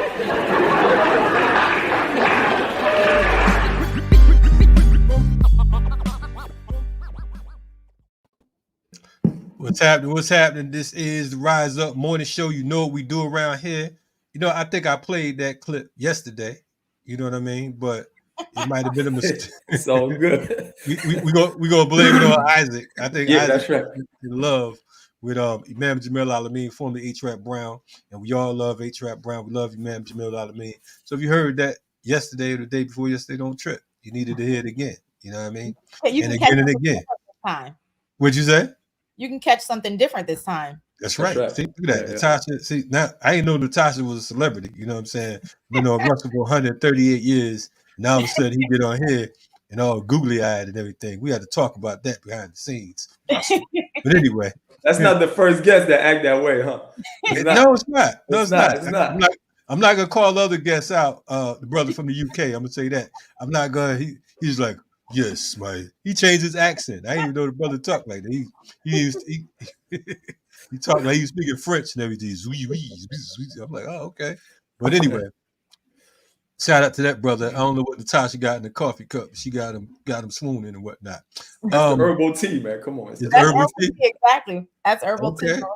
Okay, got Natasha Badu. Okay. we got another guest coming up on deck. Fernando, who we got joining us, man? I'm gonna let you. Man, you've been kind of today quiet. we got an amazing guest. I want to first of all thank her for being so patient. Okay. So I'll do a little intro. Our guest is an organizer with the All African People's Revolutionary Party. She's from the Bay Area, California. She's currently living in Ouagadougou, Burkina Faso, and she's the founder of the Center Thomas Sankara pour la libération et l'unité africaine, which means for liberation and unity of Africa.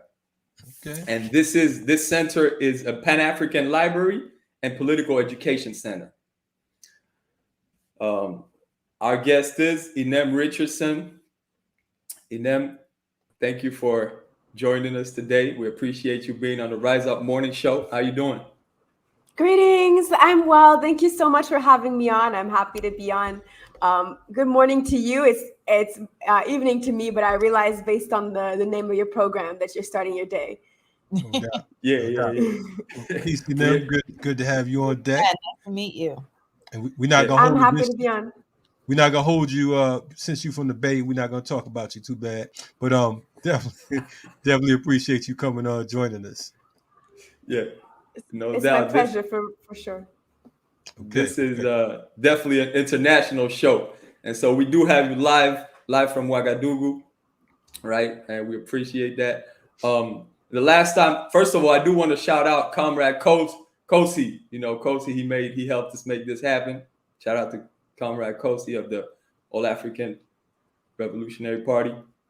Last time I saw you we met at the University of Pan-Africanism in November of 2023 in Paris, right? Which was organized by our organization, the Pan-African League Umoja.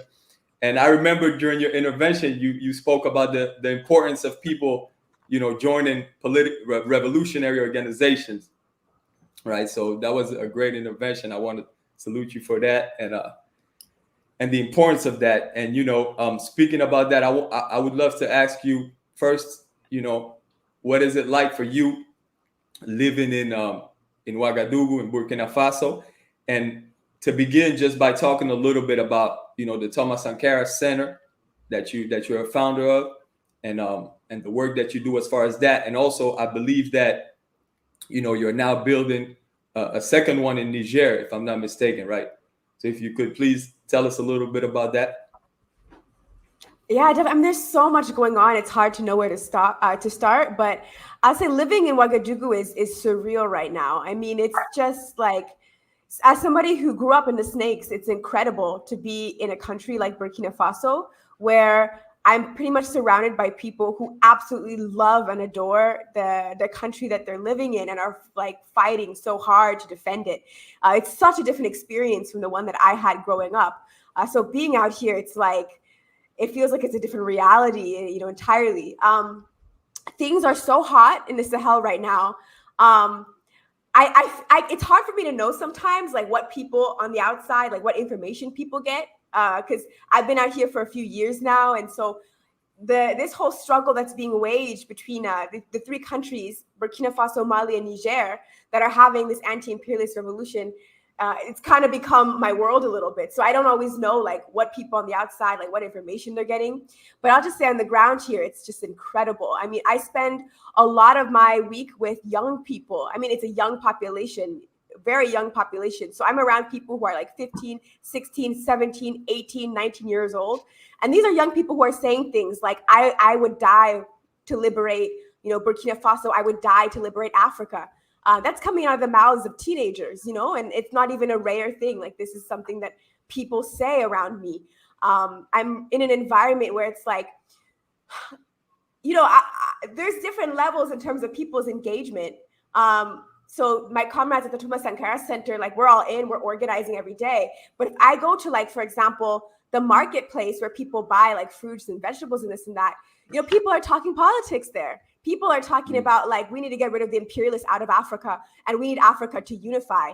And that's like the language of like everyday people. That's the language of the working class African people in the markets and the taxi drivers and this and that. So it's just like, I feel like compared to my experience in the Snakes, it's like night and day in terms of like where the political consciousness is at. It's just it's so high. It's a place that, like, I'm always humbled. I'm like, wow, when I hear people talk. So that's the vibe in terms of like, what's it like for me just living day to day in Ouagadougou. I'll say, like, with all of that in mind, and all that like considered, even though people are like super fired up right now, like people are talking about imperialism, Pan-Africanism every day. The Thomas Sankara Center is a space where we're really pushing clear political education and ideological development, because that is kind of a gap. Like, there's a lot of anti-imperialist consciousness, but there's not necessarily people who are like engaged in deep training in terms of like, what did Thomas Sankara say on that deep level? What did Kwame Nkrumah stand for? Ghana is just nearby, Sekou Touré, this kind of like deeper political training in terms of like, how do we actually understand like the real theory, of what neocolonialism is in terms of what, Nkrumah laid out. Right now, we're studying at the Thomas Sankara Center, How Europe Underdeveloped Africa by Walter Rodney. Most people, even though there's a really heightened anti-imperialist consciousness, aren't really doing that level of study. But it's also because there's not really the option to. I think, some people might be shocked. You come to a place like Burkina Faso and you think that, you go to the store, you can get like Thomas Sankara's books. And unfortunately, that's not the case. Like his speech collections, for example, like you can't actually get that material here. I think African people have been, we're kind of like locked out to some extent of the world of publishing. Like it's a capitalist industry. We don't control these major publishing houses. We don't really have a lot of say in terms of how, like on a global level, some of these materials get circulated. But Africa as a whole is like locked out of like the publishing world in terms of having access to like our own intellectual resources and history. So you'll never find like Kwame Nkrumah's books, in any bookstore in Burkina Faso. Like you'll never find Kwame Nkrumah. You'll never, like, rarely will you find Thomas Sankara. I won't say never, but rarely. You'll never find like Cabral, these kinds of things. Walter Rodney, they don't sell it here. Walter Rodney's book in French, How Europe Underdeveloped Africa, that translation is not even in circulation. That doesn't exist on the market. So we're doing the work at the Thomas Sankara Center of bringing those resources in, trying to get the diaspora Africans everywhere engaged in pretty much like flooding these countries with revolutionary materials, because we can access them in the diaspora.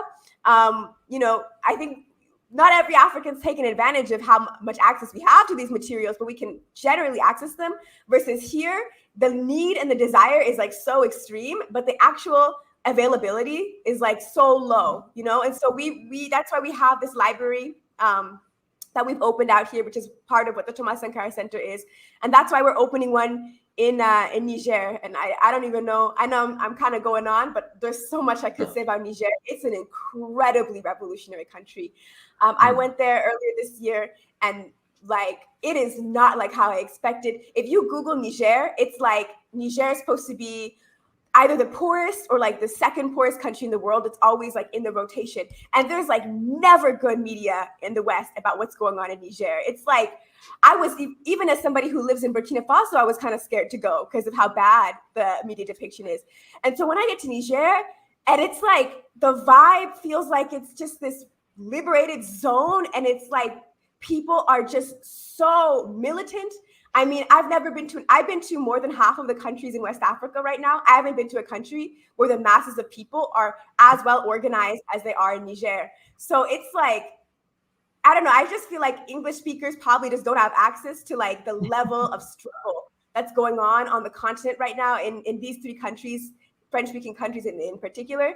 But it's like, whatever you are imagining, I just feel like scale it up, multiply it by 10 or something, because it's just, the way for example, in Niger, I was just walking on the streets of Niamey, it's visiting, that's the capital city, for the first time, and just stumbled upon this mass mobilization that was led by worker unions and by women's collectives, just walking down the street like we're going to have this mass rally right now in support of the struggle. The same day that Niger kicked out the French mining company, revoked their mining license, and they're not allowed to exploit Niger's uranium anymore. And the people like that, they're already having, like, the day it's announced, a mass rally, because they're just organized, man. Like, they're so organized. I mean, it's incredible.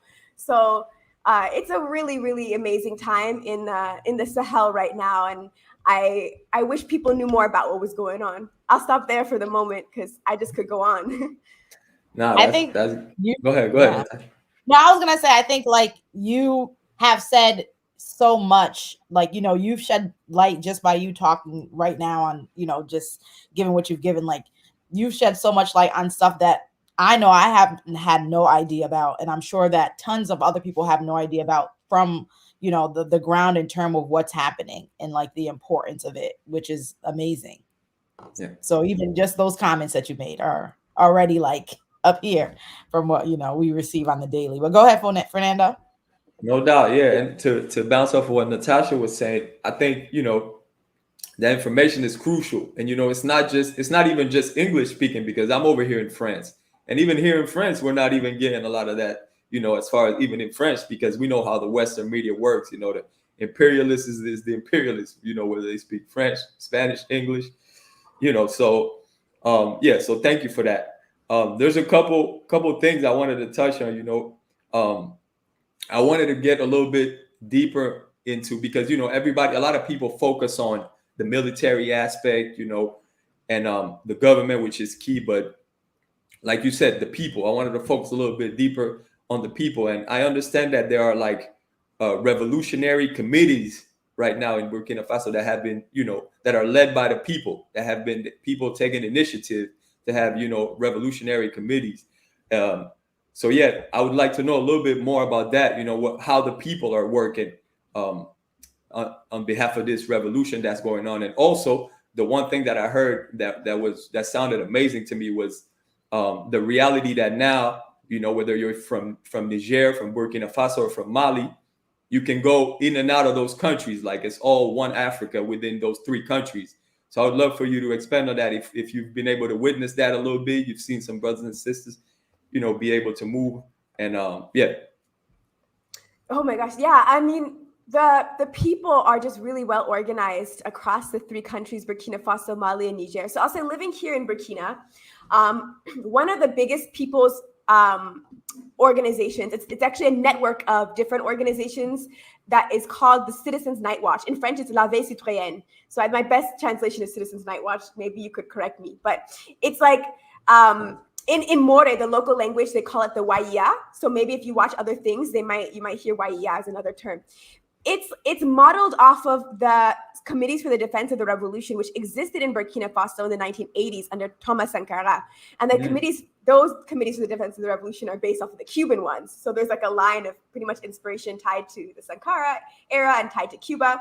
And the idea is that they're basically the eyes and ears of the revolution. And so they are up every single night, making sure that nothing suspicious or potentially damaging is going on that could destabilize the revolution. And when I say they, I mean a network of thousands of people. They exist across, I believe 4,000 different cities and villages across Burkina Faso, and they're up every single night. So here in Ouagadougou, the capital, for example, there's members of the Citizens Night Watch that come out and pretty much stand guard at every single roundabout. across the city. So every single roundabout in the city, you're going to see at around 9 p.m. or so, they start to come out, and they're out until about 4 a.m. And they're the people who organize, all these mobilizations and rallies. They're at the forefront. So I've participated in the night watch with them before. There was if you follow some of what's happening in Burkina, there's like lots of coup attempts. It reminds me a little bit of how hard they tried to take out Fidel Castro. Like there was like 600 something assassination attempts. What we're seeing in Burkina, like constant coup alert, coup effort, and they just can't take they can't take Ibrahim Traoré, the president, out. They can't seem to pull off a coup. And a lot of it is thanks to the fact that these are just civilians, regular people who have taken the initiative to organize this level, and they're just so organized. They're on guard every single night. And so one time there was somebody who tried to attack a presidential guard. Within minutes they signaled mass mobilization, and I went out and I saw and talked to them in terms of what was going on, and I saw just how quickly they're able to respond to any sort of alert. And that's because they're already out. They're already there. So the ones that are out, all they have to do is signal to the other people, hey, this is what's going on out here. So that exists here in Burkina. There's something similar in Niger as well. They have a citizens night watch there. And also the military, this is something that is it was weird for me coming from the Snakes for sure. It was a shock to see that some countries don't have this huge separation between military and civilians. And there's countries that people actually like their military. And I think in Burkina, that's tied to the Sankara era. Burkina is an interesting country where both the most revolutionary and reactionary forces in the country have both come out of the military, but it just doesn't have the same major separation where it's that's the military, we're there fighting for imperialism, and then here we are all trying to get by from day to day, versus here it's much more integrated. And so there's actually a people's militia that was formed again just by regular civilians who have become combatants to fight in the struggle against these Western-backed paramilitary death squads that are attacking the Sahel. And that's another conversation, but it's a big one here in terms of how Western countries are actually the ones who are backing these terrorist organizations. It's a very broad talking point, and there's a lot of evidence that I could point to, but I imagine that it's probably shocking to outside listeners, hearing that kind of thing, because we're so used to hearing the US is fighting terrorism or this and that or whatever. But yeah, they have that. And another example in Niger as well, I'm not sure how much people know, but if people recall, at one point Nigeria, which was the head of ECOWAS, was threatening to invade Niger militarily and to kick out the revolutionary government. The day that invasion was announced, people started organizing volunteers for the defense of Niger, a people's militia, regular people who were willing to take up arms to fight, to defend this revolution. And the day that I talked to somebody in Niger who was part of the organization of these volunteers, the day that they put out the call, within a couple hours, 50,000 people were gathered in this I guess, what do you call it? Well, when I went there, it was being used as an open market. I think it's kind of an event space generally, but 50,000 people gathered within a couple hours wanting to sign up, just civilians who had never fought, never been engaged in combat, being I'm willing to train, I'm willing to learn, I'm going to go out and defend Niger. And again, these are regular people who are part of, the person I talked to is part of an anti-imperialist political party, people like you and I, basically, who were hey, let's put out a call and see if we're able to organize people around, addressing the fact that this invasion might be imminent. And so we see just how quickly people respond, how quickly people are organized. It's just, it's so normal to be in an organization here. It's it's so normal. It's the majority of people, are either organized or have most people around them part of something that's organized. So it's a very interesting situation.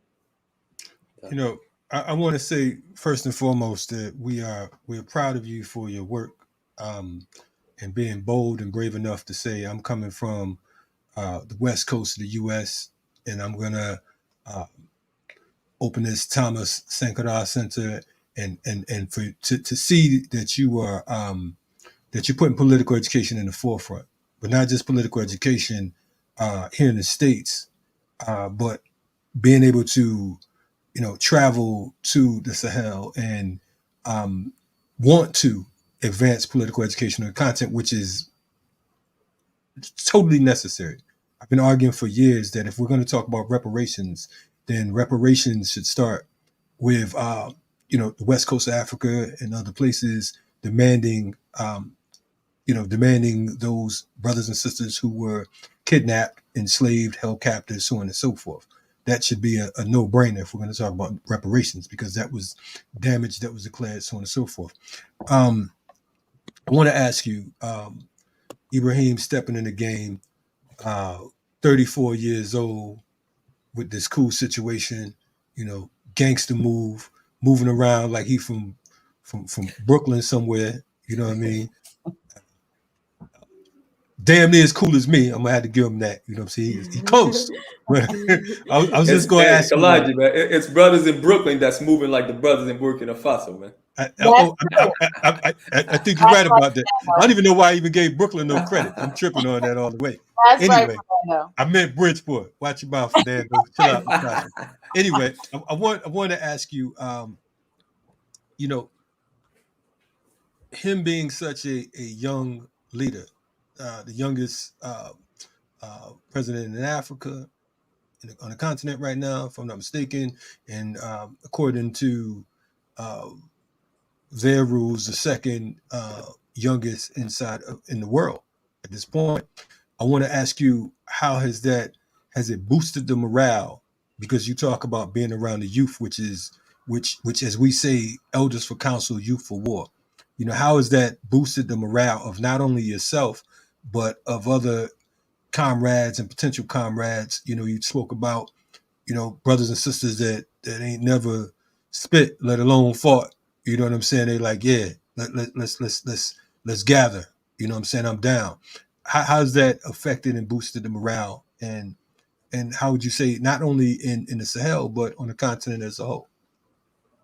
Yeah, I mean, I feel like Ibrahim Traoré, it's like, on the one hand, he is like this major figure that people admire. He's very popular. People wear T-shirts with him, on it. So it's like maybe there's an aspect where he feels like a superstar. But on the other hand, he also just feels very relatable, and he's very just down to earth. I've met him before.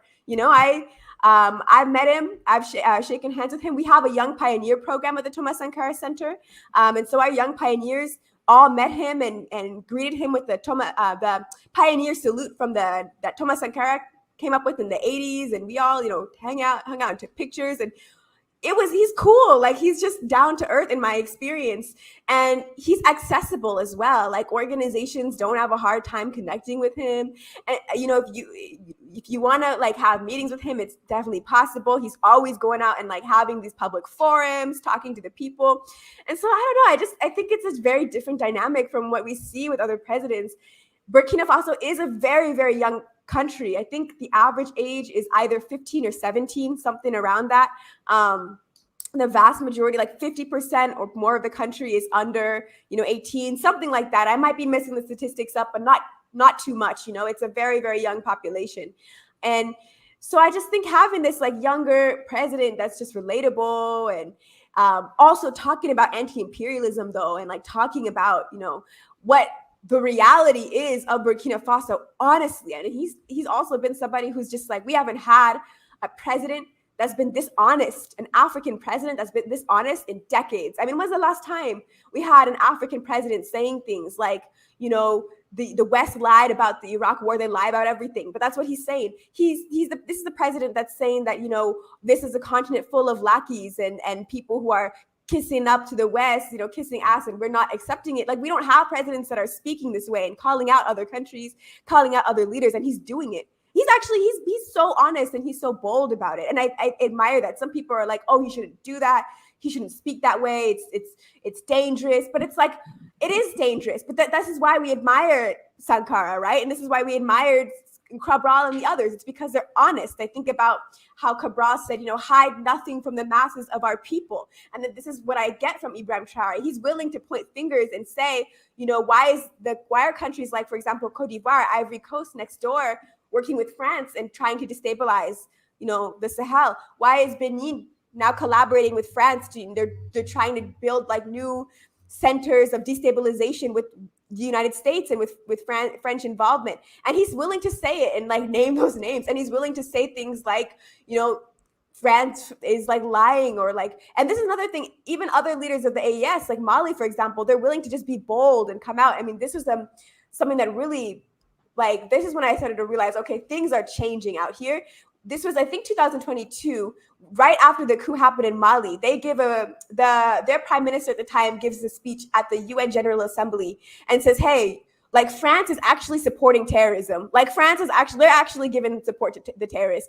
Like African leaders don't say this kind of thing, you know, like that's not something that we hear from African leaders nowadays. And so I think it's incredibly bold. I think it's risky, but I think it's a risk that's worth it. I think we should know as the people, like what's going on. And so I really encourage people, like, listen to some of what Ibrahim Traoré actually says in his speeches. Like, he's just so bold. Like, he's also like giving history lessons nowadays, like really breaking it down. Like, he talked about how, again, like how the West lied, the United States lied about the Iraq War and exactly like what they did and how they did it. Like, he's giving speeches about this. He's talking about like how the West overthrew the Soviet Union, this kind of thing. Like, he's really giving like world history lessons, and then talking about like Burkina Faso and how they exploit the gold, they want to boss us around, and they try to dictate, you know, our economy and this and that. So I just feel like, yeah, it's a leader. He's a different caliber or like type of leader than, you know, what I've seen across the continent in a very, very long time. Yeah, I think, especially like adding to what you were talking about, the fact that, you know, his youth and how that's galvanizing the people, and how he's also giving history lessons within his speeches is really important. Like you were saying, you know, tell the masses the truth. And I think about that when people talk about teach the youth the truth, right? And when you were talking about political education and the youth being really young, I'm wondering also, what is it like in terms of the history that they're taught in schools, or like the schools that they have? What is it that they're taught? What have they been taught for all of these years? And is there also, with the change in you know, Ibrahim being coming into power, is there also a change that you're seeing within the educational systems and institutions that exist there that, you know, is providing this kind of history that, you know, that they didn't have access to or maybe weren't learning? That's a great question. So to give some context, so Burkina Faso, like a lot of African countries, has had like a very neo-colonial, typical Eurocentric kind of education system. And that obviously, like, of course, changed in the 80s with Sankara. Like, he really transformed the education system in both like the ideology in terms of teaching Pan-Africanism, teaching about like African history from that seriously anti-colonial lens, even talking about things like capitalism and socialism with children so that they understand better, like, you know, these world systems. But Burkina Faso had a 27-year-long period of rule by Blaise Compaoré, who was the man who overthrew Thomas Sankara and it was responsible for killing him, and not without, you know, not him alone. I think sometimes people focus too much on him, but part of like this international conspiracy that imperialism was tied to the CIA and with France, but he was part of that. And so that was a major setback. And there was like this long period of just reversal of all these Thomas Sankara era gains, and just everything pretty much going back to this like reactionary neo-colonial setting. And so most of the comrades I have around me grew up under the Blaise Compaoré era. Some of them, we have some members of the Thomas Sankara Center who were actually part of the Young Pioneers during the Sankara era. But a lot of the ones who are closer to my age grew up under Compaoré. And so the education system up until this point has been the like typical, very neo-colonial one where kids pretty much learn everything in detail about Europe and very little that has anything to do with their lives and their reality. But very recently, Ibrahim Traoré met with the other two heads of states, Assimi Goïta of Mali and Abdourahmane Chani of Niger, and they recently announced that they're working on a joint educational reform across the AES, and that the three countries are going to be implementing a new curriculum that will be based off of Pan-Africanism on the one hand, but also like more experiential, like hands-on stuff. Like, people are going to be doing like agriculture in school, growing trees, which was a part of the Sankara legacy. I mean, that there was like a big emphasis on like really that hands-on kind of education. So it hasn't really been like implemented yet. This is something that happened.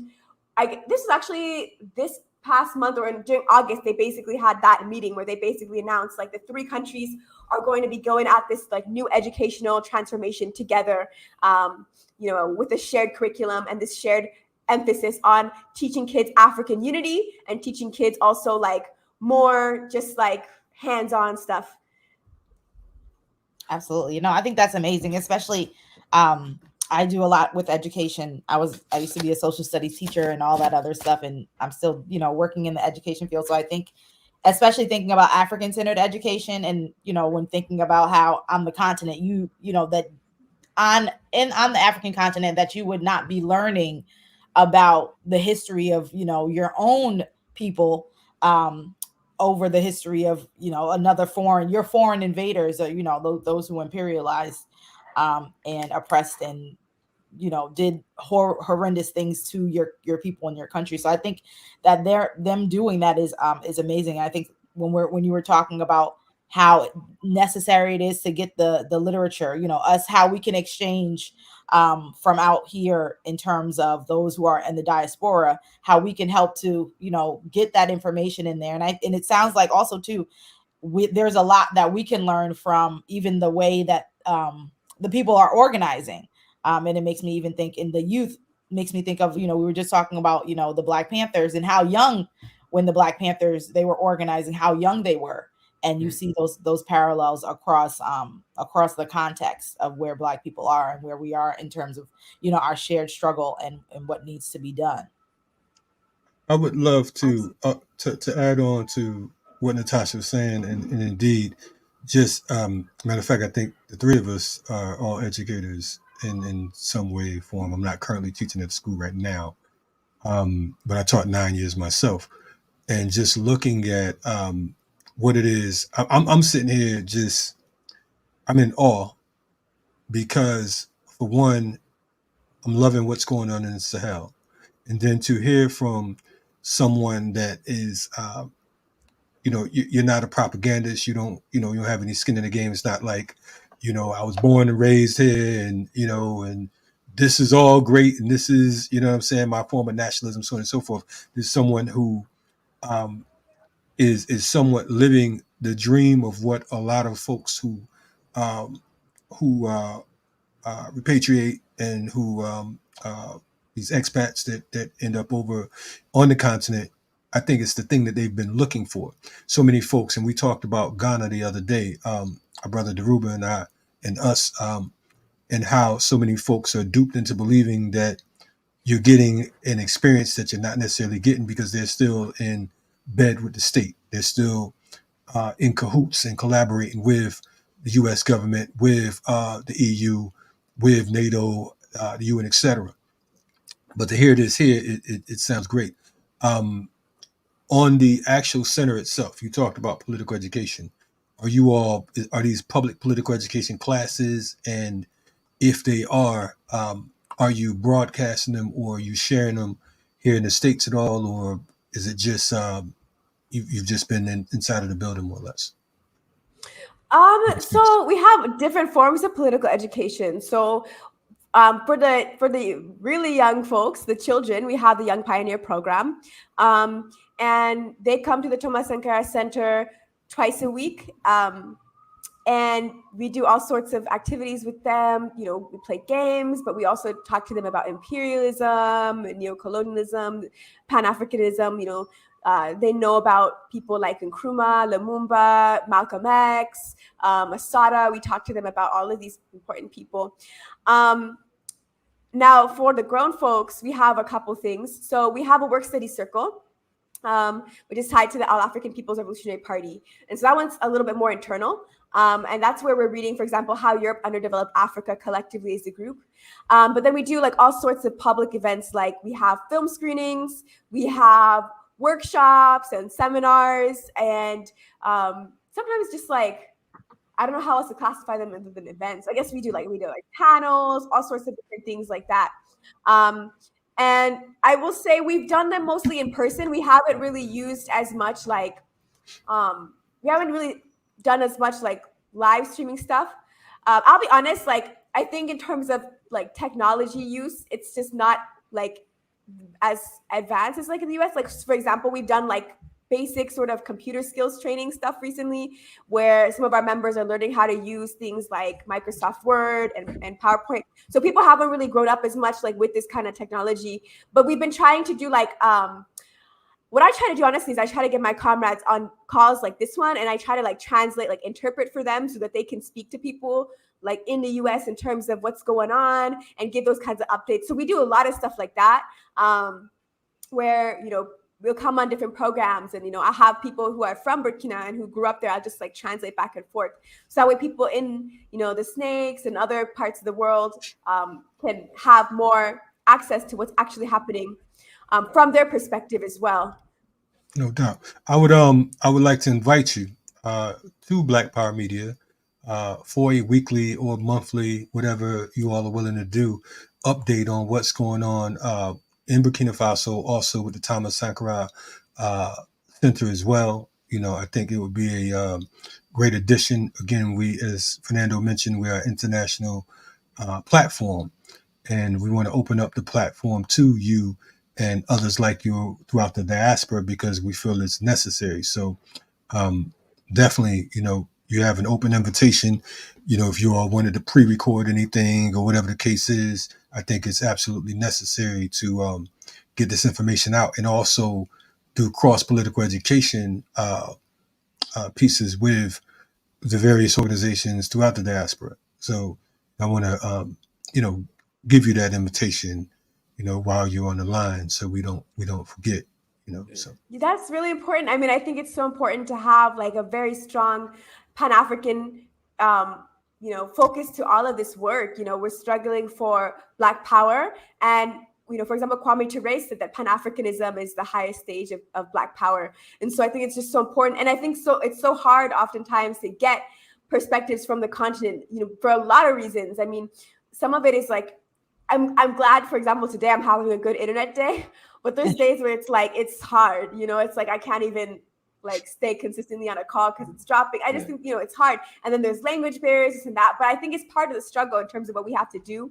to really fight in, you know, any possible way we can have these kinds of conversations and exchanges. I think it's just so necessary, because I think the imperialist system is really counting on the fact that, and this idea that, you know, people don't know about Burkina Faso, people don't know about Niger, people don't know about Mali. And so when I go back, you know, I've gone back to visit the United States, and because I'm so focused here, sometimes I forget, like I talk to people and what's Burkina Faso? Like, you know, like a lot of people don't know, or like Niger and Mali, like people haven't heard of these places. And so I realized like the imperialist system, they're really like banking on, and like, you know, basically like counting on this idea that they can put out whatever they want because people just don't know, like, you know, people, they're assuming people don't have these kinds of contacts. So I do think that kind of connection is very, very important. No doubt. Well, we are here. I know we're short on time. We would definitely like to invite you back on, because I know we cut into the time. We had another guest that bullied his way on here along with Natasha. I'm just joking, but definitely want to invite you back on. I'm sure Fernando has the contact information and everything. So you know, whenever you're ready to come back and join us, again, you have an open invitation. You know, we are definitely, you know, we're grateful not only for the work that our comrades, brothers and sisters are doing in the Sahel, but also, again, you know, I can't give thanks enough for young comrades like yourself who are bold enough to not just talk about, I'm going to be marching in the street talking about Black Lives Matter and all kinds of other bullshit, pardon my English, but to say, look, I'm going to the continent. I'm going to smell it. I'm going to put my feet in the dirt. I'm going to work with the people. I'm going to, you know, share whatever types of knowledge and technology that we possibly can, because what you're doing is more important, because it's easy for us to sit back and talk through these airwaves, but to actually be in the mix and to talk about things like the Night Watch. I believe you said Night Watch, and other things. The Night Watch kind of reminds me, we have what we call a suture program. Imam Jamil Al-Amin's community, H-Rap Brown, formerly H-Rap Brown, which is a 24-hour security. It's an overnight security. And it kind of reminds me of brothers and sisters going out on watch to make sure that everything's everything in the community. But this is on a larger level, what you all are doing. So again, we commend you, and you have our support here at Black Power Media. And, you know. Yeah, I just want to say, you know, thank you again, Enam, and you know, there's more we need you back on for sure, because there's some more things we need to touch on. I definitely want to say shout out to everybody on the chat. Shout out to everybody that's gonna watch this later. Please make sure you support the Thomas Sankara Center. You know, however you can. Let our listeners know. You know, follow at Burkina Books. You know, it's right down there, and support. Do what you can, because what our sisters doing here is extremely important, and we appreciate you now. And I appreciate this so much. What's the best way for people to, like, if they wanted to send books or if they wanted to send money, like, what's the best way for them to do that? Thank you for asking. So just so people know, like, our center is 100% grassroots funded at this point. Like, we just get a lot of support from, you know, Africans and other people worldwide who want to be in solidarity with the struggle in the Sahel. So we really count on, you know, people giving that kind of solidarity. And so we have a GoFundMe. As the Comrade Fernando mentioned, we're starting a new Thomas Sankara Center in Niger. So we're doing a big fundraiser right now to get that going. So we have a GoFundMe. I think it's like, what do you call it? Like bit.ly. Do you know what I mean? Like the bit links / Niger Library. That's the fundraiser if you want to support on GoFundMe. Then we have another one that's like bit.ly / Sahel Books. It's an Amazon wish list. I know Amazon is like, it's a shitty organization. It's just kind of working with what we have, because we don't really have control right now over these this kind of distribution. But we have that if you want to check out our Amazon wish list. And then Cash App, if you're US based, you can access Cash App, and it's Burkina Books. So pretty straightforward. I really appreciate this so much. And I'm glad that, you know, to be around people like Africans who want to learn about what's happening on the ground here. I think it's very important. So thank you so much for having me on. We appreciate you, and thanks for coming on. I told the comrades, I said, man, I'm going to have to cut off early because I got to go get my brother from the airport. So his ass brother's waiting. The convo got into it. We got into what we was talking about. So I'm just like, he just called me. He's like, I'm here. I said, okay, you'll be there when I get there. But anyway, definitely stay on point, stay sharp, stay safe out there, because we understand that unfortunately the Sahel is an enemy to the empire. You know what I'm saying? So make sure you stay safe, and you know, we unite with what's going on, and we're gonna win in spite of ourselves. Absolutely. Absolutely. No doubt. Uhuru, be safe. You're checking out the Rise Up Morning Show. We had a powerful show today. We had 2 different guests. You know what I mean? Fernando and Natasha, I don't know where the rest of the hosts at today, but they stepped up today. So you know what I mean? So definitely we appreciate you all checking us out. Please share, subscribe, like, all that.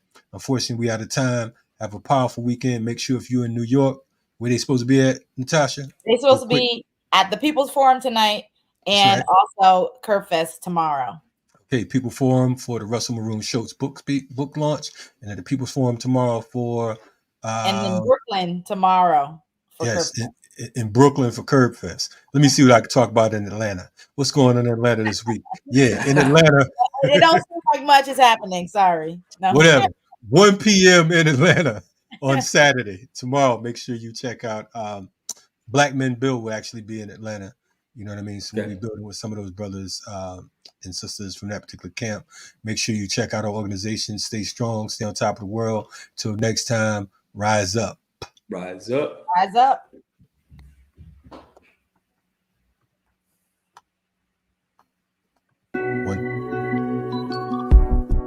Sometimes the riot is a quiet one.